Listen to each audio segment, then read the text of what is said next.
still having problems with the internet. Dropping.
Actually, love.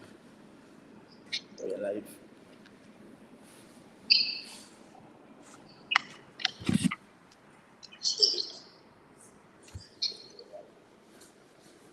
Good evening to you all and welcome to this Valentine's Day, Tuesday with the Ambassador of Hope. We sincerely apologize for the little glitch that came up. We're just having a little bit of internet issues, but I'm sure we're going to be okay. I hope you're doing very well and your week is going very well. We've already had a busy schedule today, trying to reach out to people. Tonight, Mommy is with me here to field questions from you, to pour down a little bit of wisdom into your life, and we trust that everything is going to be great. Listen, I want you to pick up your device and share it to somebody. Please share if this is worth hearing, if it's worth sharing. So please, let's do that once I welcome a few people. Let's do that, everybody, let's do that. Please share. Hey, Louisa, Missy Fudge, good to have you here. BM Campbell, yes, how are you? How are you, Miss Campbell? I hope you are doing very well. The baby is doing very well. Reverend Natasha, good evening to you. Bishop Ediakuba, good evening as well to you. My billionaire, Macpessima, good to have you here. Joyce, thankful for labor. I hope Dr. Neville spoiled you today, else you'll be in trouble. Colin Sobin, our latest married apostle, God bless you. God bless you, God bless you this evening. Hey, Beatrice, how are you tonight? God bless you so much. Yvonne Hotto is watching with us. And I good to see you here. God bless you. Please share, please share, please share. Shepherd is watching with us tonight. Mary Frempong, Auntie Mary, God bless you. Our Honorable Abdullah J. Champon, you are here tonight. Please share. Joe Bandi is here. Josie Piri, good to see you here. Mami Nyamiche, you are watching with us. Nana Joanimo, the wife of Nana Nimo, all the Nimos in the world, God bless you so much. Good evening to you. Somebody says they can't hear my voice. I hope somebody can hear my voice. Yeah. Can our voices be heard? Well, it's only one person who has complained, so definitely it's not us. Hey, Eric Manapoy, Pastor Eric, God bless you this evening. Yes, every day above the ground is a good day. Pastor David Kwame Jehu, Pastor, God bless you. Hey, mommy, Eric Manapoy says shalom to you. You can talk to them too. Yes. Nanadra says good evening to you, mommy. This is Abrefi says power couple. I don't understand what that means. Diana Dazi, good to have you tonight. Pastor Festus Chumesi from the Bronx in New York. Good to have you. Good evening to you, Imini World Group. God bless you so much, Babna Adade. God bless you too. Kenyon Williams, hi, hello to you, daughter. I hope you are doing very well. God bless you. Yes, Bishop Ediakuba says everything is fine now. Thank you. The sun is good. Full care, you are doing well. Blessings upon you. Listen, share. In 2 minutes, we are going to get into this. Today is Valentine's Day, and Mommy and I have the opportunity to share tonight from the city of Accra in Ghana. We already had a good time on one of the major television stations, TV3. I hear it went very well. Thank you for all who came up. And such a joy, such an honor to have you. Listen, in just about 2 minutes, please send me your questions. We want to answer questions tonight. And listen, it's not just about marriage. It has to do with relationships and all things, that kind of thing. So tonight is for those who are married, those who are yet to be married, those who are sorry they are married. All of them is good. Nothing is on the table. So please shoot us your questions. Yes, you can inbox us. You can send it over here. That will be very good. We are waiting on you. But listen, this thing called marriage is of God. God himself taught marriage. God did it. And I want to ask Mommy a question. What are some of the observations you've seen between our time getting married that time and the things that you see today? What are some of the differences that you see that you feel we have to address to help the younger ones coming up? I feel like in our time was a little different from what we are seeing today. I hear a lot of women say, "Oh, I don't want to, struggle with a man in a marriage. They want something that is ready-made, a man that is already made it in life, and that kind of thing." But I think it's good to have somebody like that, but it's also okay to grow together with your partner. It's also okay to grow together with your partner. So if somebody came to you, Mommy, and said, "Listen, I've been in a relationship before. I sacrificed so much for us to grow, and once things got a little bit okay or successful, this other person changed, and now I want to get into another relationship. What are some of the things that I have to look out for?" What would you say to the person? Well, because of her experience in a past relationship, I'm sure she learned so many things in that past relationship. So whatever she learned, that's what I would say to the person, that whatever you learned in that past relationship, use that for your present relationship. And that's what I was saying. For me, like I keep saying, I believe it always takes two. So whatever you learned in that relationship, use it for your next relationship. Okay. Um, you and I you will agree with me, Mommy, that in this generation, the number of separations and divorces have increased exponentially. So if people are getting married now, what are maybe 2 or 3 things that you want to say to them to fireproof their marriage so that it has longevity like God has given you and I? Well, I think the first thing is that it takes commitment for your marriage to work. It takes commitment. That's why we hear this phrase a lot of the time that marriage is work and it's hard work. You have to be committed to the relationship. Right. Because if you are not committed to the relationship, it won't work. And once you are committed to the relationship, you are able to stand in the good, the bad, and the ugly. So you have to be committed to the relationship. Just like you set up a business, you don't just leave the business to chance. You are committed in building the business. So it's the same thing in our marriages. You have to commit to that relationship. It takes commitment, and commitment can come as a sacrifice too in the marriage. There has to be sacrifices from the man and the woman. It doesn't, the sacrifice must not come from one person. And for me, it takes two to make the thing work. So I think the key word is commitment. And I think that in this generation, people don't want to commit. They want the end results, but they don't want to commit to that relationship. And commitment involves hard work.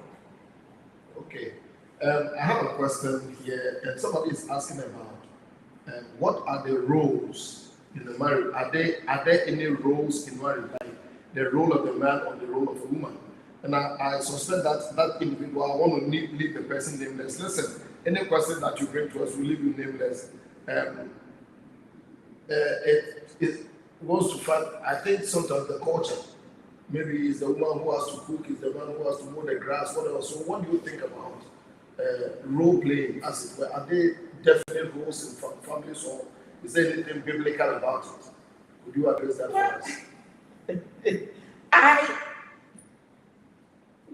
I don't know, but for me, in this day and age, roles can be rolless, as it were.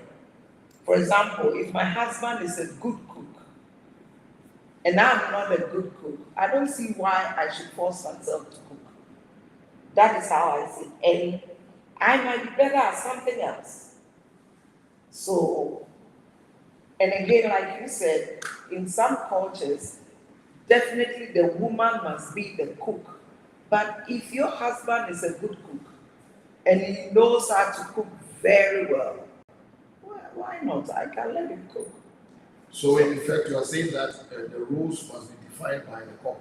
Yes. Not just by norms and societal things. Yes, it must be defined by the couple, not just by norms. Okay. It must be defined by the couple. So, ladies and gentlemen, again, this is what is coming to you live from our home in Accra, Ghana. And what an awesome privilege it is for us to be with you on this Valentine's Day. It's not too late. We have people on YouTube, we have people on Facebook. Pastor Joasma has just joined us. Pastor Joasma, God bless you. Michelle Ray, our helper, you are watching. God bless you. There's a question that comes up, mommy. It says that, is joint savings a must for a successful marriage? Joint savings, is it a must for a successful marriage? What is your take on joint marriage? Maybe in your own experience. Can you share? Look into the camera and share a little bit with us. I'm going to use my own experience. I believe you must have a joint savings. However, you must also have your separate savings account. Joint savings to take care of the home, your mortgage, your utilities, and whatever. But I also believe that you must have a separate account of your own. You must have a separate account of your own. And let me ask, the separate account, is this something that your spouse has to know about it? Not that maybe going line by line or something you hide for yourself or that kind of thing? Yes, your spouse must know about it. Okay.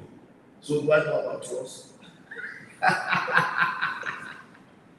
Yeah, so I mean, you must have a joint savings, a joint account. For example, every month you must have a joint account where everybody puts into that account for the upkeep of the house.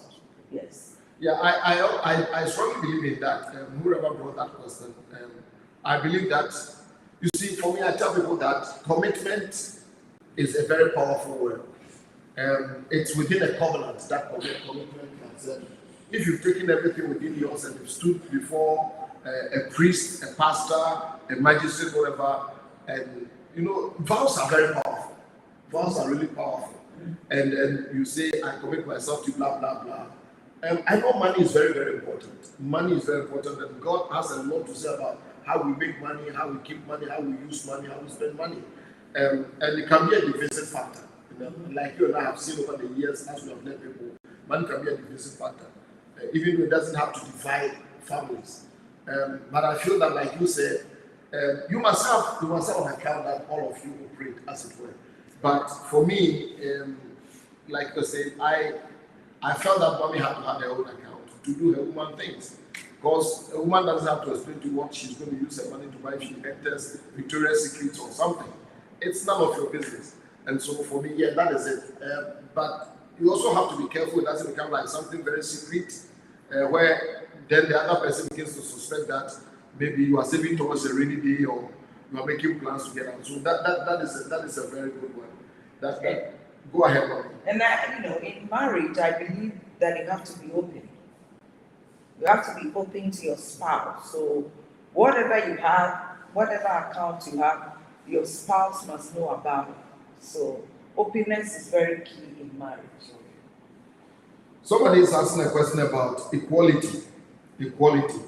Says in a family relationship, what do you say about equality? The man and the woman, like equality. If somebody has to be a leader, if something has to work, where does equality come in? Equality, where does it come in? I personally believe that the man of the house is the head of the house. Right. Having said that, it also doesn't mean that because the man is the head of the house, he doesn't have to step or trample on the woman. Because God gave you the woman as a helpmeet. So the woman must be there to support you in your vision, be there to support you in every decision that you make. So you don't take decisions by yourself. You have to consult the woman in your decision making. And so I believe that together you work hand in hand as a couple. I hope somebody is listening, because there's been a lot of agitations and tensions when it's come to marriage in the area of equality. Now, what you've got to understand is that men and women are different, but they are equal. Difference does not mean one is superior to the other, because especially in many cultures, my culture is the number one culprit. That many times it's like the man is the sole authority, it doesn't consult anybody, does everything. And one time a man told me, but I'm the head. And I said, don't you realize that if you're the head, the woman is the neck, and the neck can tell you anywhere they want? So I feel that equality, 1 Peter chapter 3, somewhere it says that we are joint heirs. We are joint heirs with Christ. And I believe that there are 3 areas that equality must be manifest. Number one, in dialogue. When you are dialoguing, when you are talking, when you are talking about things, it is important. Daisy Osborne, the wife of the great evangelist Daisy Osborne, said that I have a womb, but I also have a brain. I have a womb, but I also have a brain. So there's a man out there listening to me. Please, when it comes to the issue of marriage, if you want your marriage to work, or for that matter, any relationship to work, please understand this. Equality is very important. So dialogue. And number 2, duties. Duties, like Mommy just said. In some cultures, I think women are sometimes overburdened. Many years ago, when I lived here in Ghana, Our home was a little bit, now the town was, but we lived outside of town a little bit, and people went past our home too far. And one day I was standing on the balcony and I saw a sight that really irritated me. I don't think I was even a Christian. You know, it irritated me no end. Here was a man coming from the farm with a wife. The wife was pregnant, had a baby at her back, and then she was carrying a load of firewood. And here was the man with a machete in his armpit following them. And that thing irritated me so much. I felt like, forgive me, I felt like shooting him. Like, I couldn't put a word to this. And sometimes some cultures overparent. So please, in the area of duties, like you said, you need to discuss things. You need to, in our home, we don't have any like written rules and things, but it works seamlessly because we've known what we do. How many times have we dressed our bed in 40 years? I can't even remember. Maybe 3 or 4 times. And what happened after that? He comes right behind me to redress. Yeah, that is the thing. That is the thing. One of the things that give me joy is when I iron and clothing. I like that because I like to iron. I was raised like that in boarding schools. So roles, you know, I feel that the bigger you are, the greater roles you should take to yourself. It doesn't diminish you. It really doesn't diminish you. Then also in destiny, I feel that you shouldn't hold one another back from the expression of their giftings and their talents. Because again, in some cultures, you know, they put the woman belongs to the kitchen, and so then I've met people that carry tremendous gifts and talents, but somehow within a marriage situation, they lost their giftings. In the Bible, there are several examples. You know, Deborah and Lapido. Deborah was the prophetess. Lapido was a candle maker. You know, he was married to a prophetess, and I'm sure he was comfortable in skin. We look at Priscilla and Aquila. Every time they were both teachers in the New Testament. We look at Abraham and Sarah. Abraham was the one in the front, and Rebecca was supporting, but she was still Sarah was very influential. She was very influential. So rule is very, very important. Let's see if we have any more questions. Somebody has a question. All right. Mommy, this is a question I think is very interesting. Please listen to this very carefully. Please don't share. It's going to be very interesting. Somebody is asking this question. Is the signing of a prenup, prenuptial agreement? In case you don't know what the prenup is, I know there are some cultures that are not very privy to it, but where we are coming from, there's something called prenup. And when people are going to marry, it's prenuptial agreement, so we call it prenup. They sign an agreement. Let's say, hey, before you married me, I had $1 million. In case there's divorce, don't you even go there with my. So they sign the thing that in case it's married. And somebody is asking a question, which is very valid, that is the signing of a prenup before marriage a good thing to do? Is it a good thing to do? What's your take? I'm happy about it. I think you have to answer. You have to answer because you are the man. Why am I the man? Well, I personally don't believe in that. Neither do I. I guess in this day and age, you can't tell. Well, I feel that this prenup thing sometimes it happens because of the experiences that people may have had. Especially people who may have had some property, some notoriety, some things, and they marry somebody who may not be up to that level in whatever they have, and then they get taken advantage of. And we see this a lot. Please forgive me, but we see this a lot in Hollywood. We see this a lot in some of those where so-called celebrities are, and where people come in and somebody goes after their millions. Yeah. Had one like that not too many years ago, where a divorce came and somebody was entitled to so many billions. We're talking about Amazon guy. So many billions and billions and billions. And well, I don't know what kind of role the other person played, but for me, I personally, like you said, I don't believe in prenuptials. I believe in talking. I believe in contract and in covenant. That comes from. But if somebody wants to do that, is it a sin or is it wrong? That's a hard question. I personally don't believe in it, but I'm not going to judge somebody who believes in it. Yeah. I'm not going to judge. I think that's a lot of wisdom. I know people have had bad experiences, and I know people have. Today I made a little statement in passing at the TV station that we went, I've forgotten the statement that I made about that. But I believe this one thing, that there are no bad marriages and there are no good marriages. It's the people who are involved, who determine whether it becomes bad or good. Because I don't care how good a cook you are. If the eggs that you are using are rotten, you cannot get a good omelette. It's as simple as that. You cannot get a good omelette. So that's fine. All right. In fact, we've had somebody add to it that these days people are crazy, and so if you are suspicious, you should definitely sign it. And like Mommy saying, this is the kind of world that we live in. Yes, I think I said a statement that the person you marry may not be the person you take home. And people don't change. I believe that people don't change. People become more like themselves over time.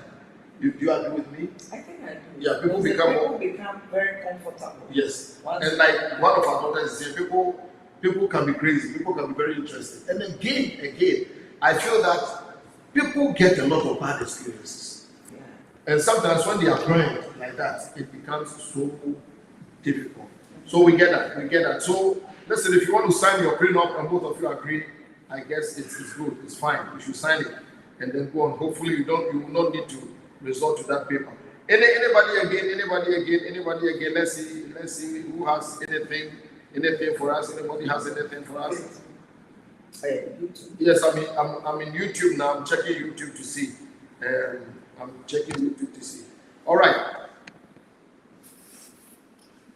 Mommy, somebody is asking a question that do both parties, I take it that the man and the woman, have to be financially stable to marry or even think about moving on to the next stage? Do they have to be financially stable in order to marry or even think of moving into the next stage? So let's say they are dating or whichever. Do they have to be financially stable? What is your take on that? I mean, if one person is financially stable, I think you can move on with the relationship or you can move on with the marriage. Both parties, one should be okay for now. And then, of course, you marry with a vision, you marry with a plan. So if one person is financially stable, not to say the other party doesn't bring anything in or anything like that, but if one person is financially stable, I think you're good to go. But wouldn't be the possibility of one person abusing the other? For me, that is my apprehension.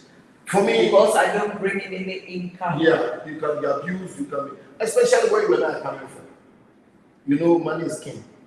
And what are you bringing? That kind of thing. Yes. Like I said, it doesn't mean the other person that is not financially stable is not bringing in anything. Right. It could be he or she could be bringing in something but less. So if one can I say what I feel? Mm-hmm. I feel that if there's going to be any financial stability, as it were, it should start with the man. I believe that it should start with the man.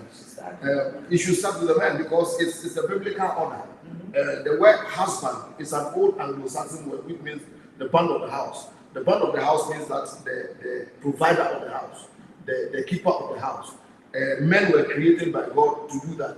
Unfortunately, there are a lot of experiences that you and I have had, counseling people, helping people, is that sometimes some men too are very strategic and they can use the woman as an ATM machine. And so you have to be very, very careful. For me, that is why premarital counseling is very important and that you answer questions truthfully. Because I know there are some men who are looking for some low-hanging fruit to have. What kind of job do you do? How much are you bringing? If these questions begin to be the most dominant thing, I think it's a red flag for everyone. I think it's a red flag for everyone. Now listen to me. You don't go into marriage for what you can get. You go into marriage for what you can give. That is what has made me who I am. I didn't even go into marriage looking for happiness. I carried my own happiness into marriage. Because the truth is that nobody can make me happy. I happy myself. Well, she makes me happy to a degree, but for me, that is it. So it's a very valid question. For me, I think that the man should be the one who should be financially stable. Because at the end of the day, it's a man that is, going to marry the woman. So he has to be financially stable. Whatever the woman brings, for me, is an add-on. Yes. All right. Any other question? Any other question? Any other question? Any other question? Let's see. Any other question? Let's see. Somebody. Well, there are no questions coming up. So if there are no questions, listen, we are going to sleep. We've had a long day, so let the questions come. Let's see. Listen, nothing is on the table. Just ask. An observation, an explanation, something. Yeah. Somebody says that in the issue of children in marriage, who is more important, your children or your spouse? Oh, your spouse is more important. Please qualify for us. Than your children, because you have to understand that your children will one day leave home and you be left with your spouse. And your spouse came first before your children. So for me, your spouse must be the number one. Thank you. Please, I want to backtrack a little bit because follow-up questions have come in this. Somebody asked that there are 3 areas that we discussed about when it came to role. Dialoguing, duties, and I said destiny. Destiny means that God has given you something to express. So, and the one who asks, I'm leaving everybody nameless, but the one who asks is that it's dialoguing. You must talk equally, your duties equally, and destiny equally. Now, there's another flaw that came that said, what if the woman is the one who is the stable one, like financially stable one? Again, like you said, there's nothing wrong with that, but everybody must make the effort. But I think it's divine order that the man must get up and do something and lead. The man will do something. And leadership is not just being in the front. Leadership, for me, the biggest burden of leadership is responsibility. You agree with me? So you can talk about that a little bit. I do. And again, yes, the woman might be the one that is financially stable, but you also have to understand that things change. So wherever the man finds himself, you have to also get it that it's sometimes temporary. It's because the woman is financially stable doesn't mean the man must not do anything about it. He has to get up and do something with his life. Okay, there's a question. I think this one is all yours. You're on your own, mommy. The question says that can you share? I almost added words into the thing like mommy, but can you share some wisdom on how to handle in-laws in marriage?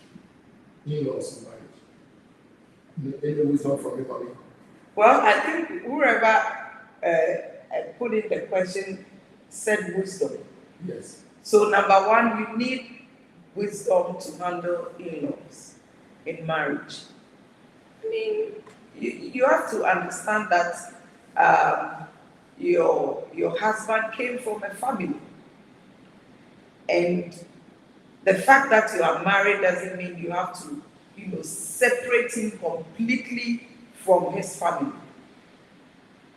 We know that scripture says, for this cause a man shall leave his father and mother and cleave to his wife, and the two shall become one flesh.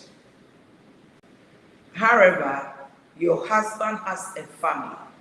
And the number one thing is that your husband must set boundaries in the home. Say it again. In terms of family and in-laws.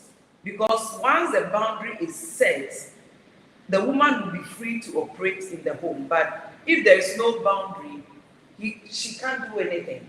Sometimes the man doesn't do anything when it comes to in-laws and that kind of thing. But he has to set the boundary, not the woman. Ladies and gentlemen, I think one of the biggest wisdom that mommy has said that I think will benefit all of us who may still have parents around is the boundaries. Listen, this thing called boundaries are very important. A river without boundaries will cause havoc, flood, destruction.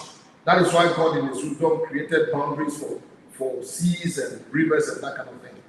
Boundary doesn't have to come out of disrespect. Boundaries have to come out of wisdom.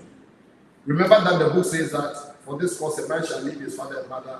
That word leave may not always be like geographical relocation or anything, but setting of boundaries, which means your your commitment and attachment to parents become radically changed because you have also become an adult. Don't forget that. I will forever be the child of my parents, but I'm also an adult who is also the father of some children. So you come to that place as an adult where you must be able to set boundaries. It's very, very, very important. By all means, take care of your parents. By all means, honor them. By all means, love them. By all means, have them around. And let me also take this opportunity maybe to talk to some in-laws too. That sometimes some in-laws too get so attached to their children that they don't really allow them to leave. Please, please, please, for the sake of the beauty and the longevity of your children's marriage, let them be. Don't visit them indefinitely unless there's a proper arrangement for that. Let's see if we have some more persons coming up. Yes. Any more coming up?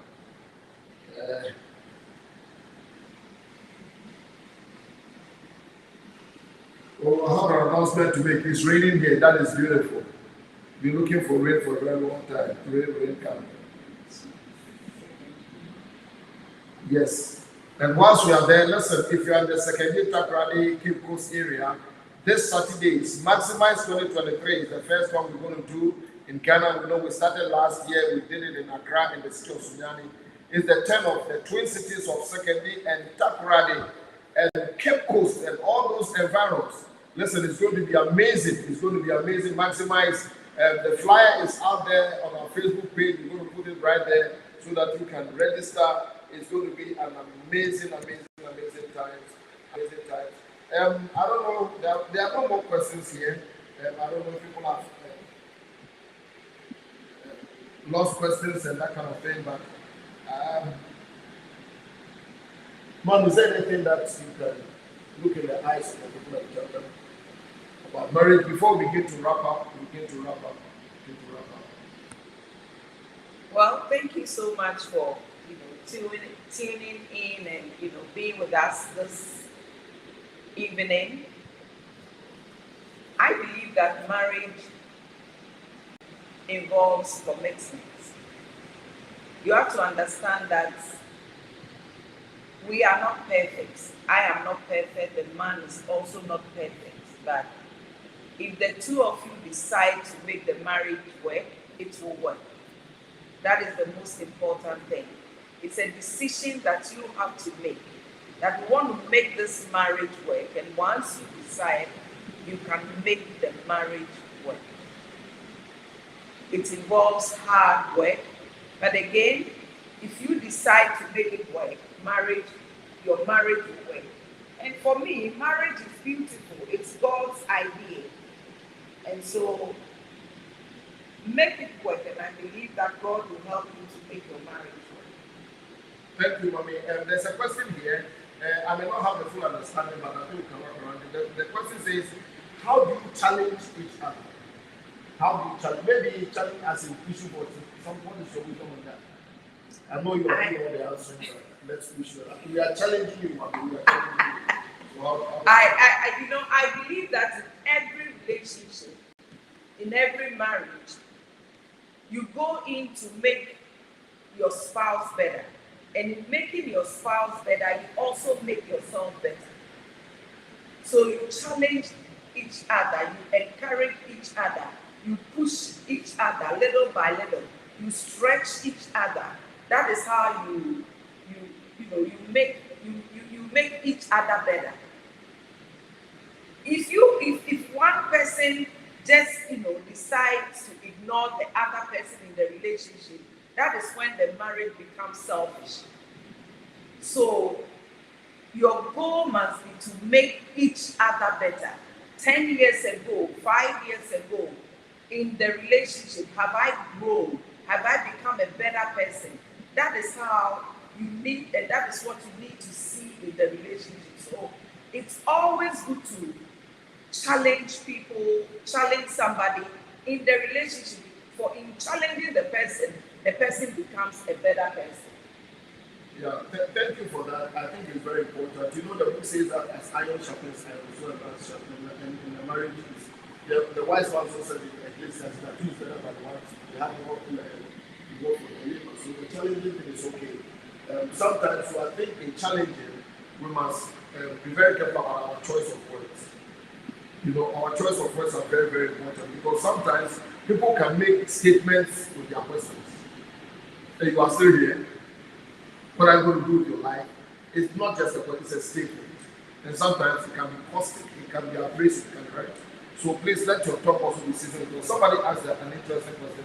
It says that, well, this says, please, mommy. So I'm going to read it and just be quiet. Please, mommy, is it advisable for a woman to leave the husband and go to her parents' house after delivery, that is after having the baby, to spend some months? It's a matter of communication. If your husband agrees for you to go, by all means, you can go for a while. But whilst you are in your assets, you have to also take care of your husband. Find a way to take care of your husband. But it all comes down to communication. You have to discuss it. He has to agree. If he doesn't agree to it, I don't see why you should go. Yes, I know that you need help. Because I was going to ask that maybe you need help. Let's say you have 2 kids already, or you have 1 kid already, who is quite barely 1, or she happens to have another baby. She's overwhelmed. She's going to get overwhelmed. And maybe parents are within striking distance. Is it reasonable or unreasonable for the man to the other man that no, you can't go, stay here? No, if the man says stay here, then he has to find a way of helping you with your daily duties. Right. Yeah, so again, you have to communicate. You have to talk about it. You have to discuss it nicely. Discuss it in respect that, and you have to be open. Sometimes we are not open as women, or our spouses are not open. You know that you are so overwhelmed that you can't really give balance in the things you do at home. Talk about it, because nobody is a mind reader. Talk about it, discuss, come up with something. If there is the need for you to go to your parents a little bit or a little while, by all means, talk about it and go. Or if he doesn't want you to go to your parents, he has to, do something about it. Either bring somebody in to help you or whatever. But whatever you do, communicate and talk about it. Right. We have 2 here. One says that, how do you get your spouse to lead? How do you get? I assume that it's a woman asking. Because a man wouldn't ask, because the man is not, does not expect the woman to lead. Am I right? Yeah. So the person comes and says that, how do you get your spouse to lead? This is a very powerful one. I think, can I take it? Yes. I think there are very few things that are as frustrating as a man who didn't lead. And the truth is that nobody follows a parked car. Sometimes some of the women that we have tagged them as women who wear the pants at home, and granted there's some domineering women, but I think that mostly it's a protest against a man who will not lead. I know that we have different temperaments. That's why sometimes in premarital counseling or when you are dating, you need to find your temperament. It's very important. These things have come. God has given us wisdom to research and to do this. It's not everything that is by prayer.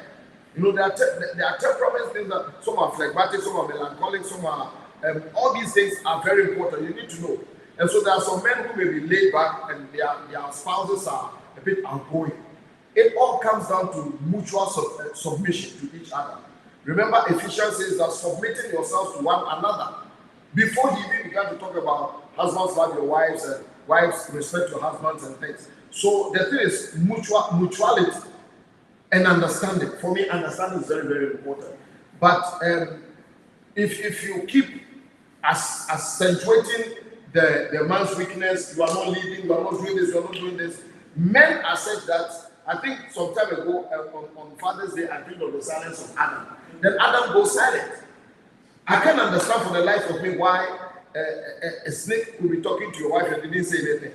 But that is how men are. We can just go silent, and sometimes it's all because of those things. So for me, it's communication. lovingly helping the guy, lovingly encouraging him. For me, encouragement does. I'm a teacher. I'm a teacher of the Bible, and I'm a pastor, I'm a father. I feel with my 41, 42 years experience in leadership and ministry, I feel that people listen more when you encourage them into something than rather finding fault with them. I tell teachers a lot. I see a lot of people on Facebook, all they talk about is to find fault with people. And listen, if even a pig who we think is not thoughtful, comes to eat and you hit them with a stick all the time, they have enough sense not to come again. There are several ways of telling the truth. You don't water the truth. There was nobody who spoke. In fact, Jesus didn't even speak the truth. He was the truth. And yet multitudes followed him. Prostitutes and pimps and all these people gravitated. They didn't change him, but he changed them. I studied that. Or I'm saying all to say that learn to be an encouraging teacher. Encourage people and they will do that. And it will be a help. I have one interesting one too here. Somebody says this, their final question. It better be final because I'm looking at that individual. It says that how do you stay in love after 40 years? Because most times love dies and the couple just tolerate each other. I've been staying in love for 40. Whoever. Well, we know whoever, but I'm not going to mention. Well, for me, I don't take my marriage for granted. I'm not familiar with my marriage, and I do that intentionally. You have to be intentional so that you can stay in love for a longer period of time. So you stayed for 40 years, there is a probability that you might be familiar, but you have to be intentional not to make the relationship familiar. So I'm intentional in what I do, I'm intentional in what I say. We take 40 years till now, we still take dates nights, we do stuff that's a 5-year or a 1-year marriage, does. So I'm not familiar with my marriage. I'm intentional with it, with the stuff that I do. And I give my husband the respect that is due him, because I know that respect is a big thing when it comes to relationship with your spouse. Respect is a big thing for a man, and I give him the respect that is due him. So I am intentional in everything that I do in this relationship, because I don't want to be familiar with the relationship. Can I come in a little bit with my observation to about people 40 years, how do you still stay in love?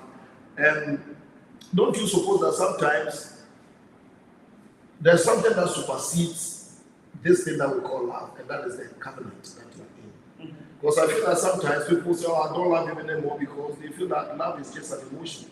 And I think love goes beyond emotion, doesn't it? Love is a big thing. The agape, I think when we're coming, one of the presenters at TV3 was talking about that there are different. Unfortunately, the English language is very limited in their expression, but the Greek is very flowery. We have what we call word pictures. So when the English one says love, we can use it for, they love their dog, he loves his cat, he loves this, he loves pizza.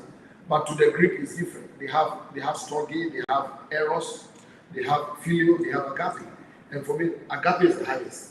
And that is, you love the person not because of anything, but in spite of everything. It's a love that doesn't make any demand, because the day that you love somebody because of something, when that thing ceases, then the love dies. And so, love must be qualified by the contract, the covenant that it's in. I don't think I've woken up any morning to say, I don't feel love again. It's a commitment for life. When I said I do to the person, I'm still doing. I did, and I'm still doing, and I'll do. And so that is it. Let me take a last one. Maybe there'll be a last one here before we get out. I think somebody asked me that, is it a priority to have a common life purpose with your partner in order to pursue a godly marriage? That must you two have like a common purpose? I think a common purpose helps with the relationship. What do you mean? Because I would differ, but you go ahead. Well, everybody might have their purpose, but I think one common purpose also helps with the relationship. Okay. In terms of, you have a lot to talk about. So, the communication lines is open, in so many ways. I may have my purpose, you may have your purpose, but one common purpose also helps with the relationship. So, finally, this is my question for you. Then I'm going to wrap up. Ask me the question. Yes. For a young lady who wants to get married, but is not yet married, and you feel like maybe there's a delay, or you feel like when is the man coming, what would you say to a young lady who is not yet married but still have marital aspirations and looking forward to marriage? What would you, about their preparation, what would you tell them at this juncture? When you are done, I want to talk to a young man.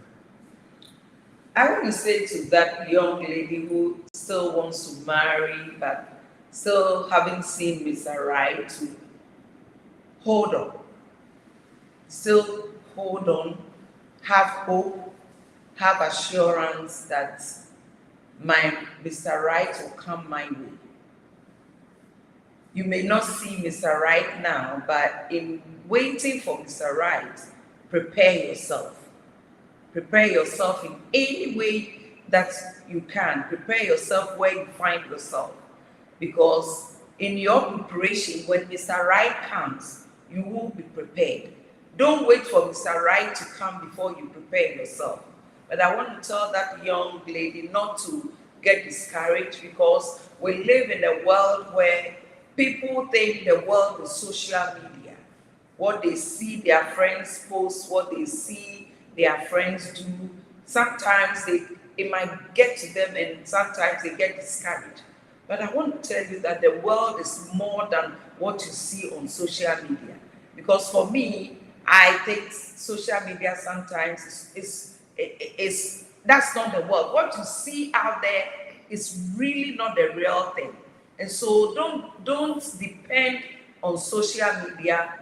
Look to God, wait on God, and God will bring you Mr. Right at the right time, because He does everything beautiful in His time.